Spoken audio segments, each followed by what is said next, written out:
I must have been a sophomore at Fisk University.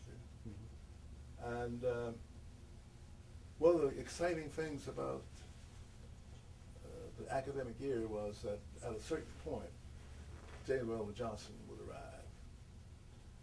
He was very well known. He was not only executive secretary of the National Association for the Advancement of Colored People, he had been for a number of years. And he had retired from that at this point and taken a professorship at Fisk University, the Adam K. Spence Professor of American Literature. I didn't know what that meant. You had a name before your professorship, but that's what he was.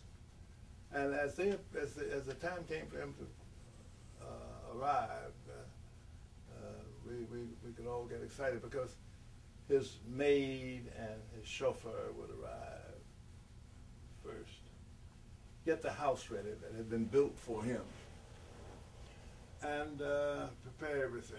And so we could at least talk to the maid and chauffeur.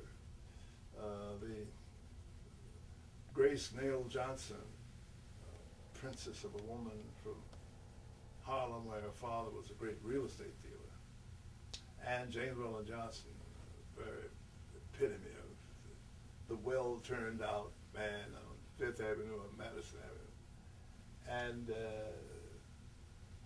and they would be associated with the president and his wife, and Charles Johnson and his wife, people like that. That's the creme de la creme of Fisk. And what James Weldon Johnson did was to give a series of lectures. Life, Art, and Letters, his lectures were called. And one day we sat down in the chapel, and he got up to speak, and the first thing he said was, "Lift every voice and sing. Let earth and heaven ring. Ring with the harmonies of liberty."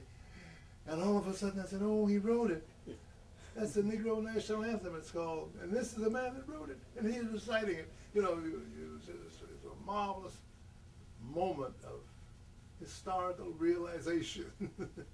And we sat there and I heard him recite the entire piece, including the second stanza, which we always confused and didn't. See, we sang the first one and the last one, "God of our weary ears, God of our silent tears." But that second part, which we didn't know, and which he was reciting without reading it, and he said, "This man knows his poetry."